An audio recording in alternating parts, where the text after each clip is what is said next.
remember, everything starts with the letter I.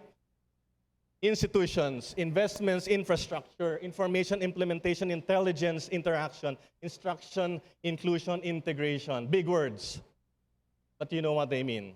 And these words I did not invent. I learned them from local communities.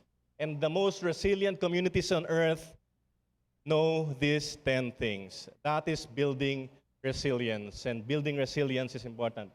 Naputol ito, pero for us to weather the storm and confront a crisis such as climate change, and as General Katapang said, the worst enemy of the state, we need to build a better nation, eliminate corruption, and fight poverty, take care of the environment, take care of the health of the people, and build a better nation. It's not a choice. It's our only option. Build a better nation. It also means the emergence of leaders who care for the future of this country and who care for the future of this planet and who are ready to promote the social good.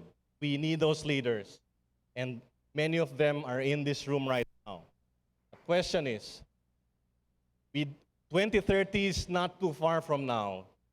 It's 15 years away, 16 years.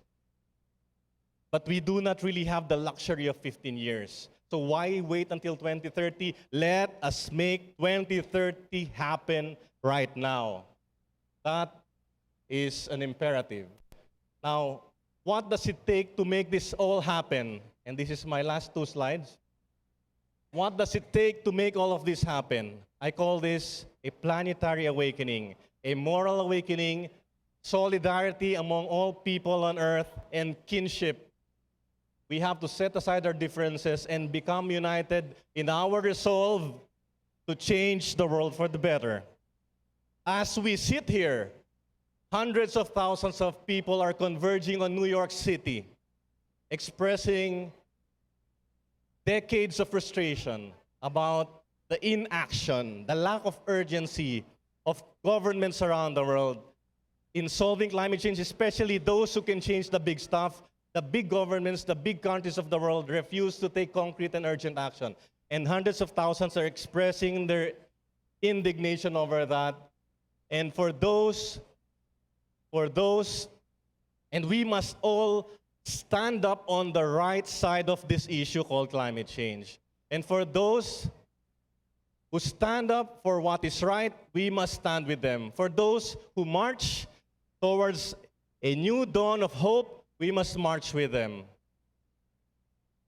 And we must welcome the light, embrace the new hope in our hearts, sing forth with the Spirit, and be courageous.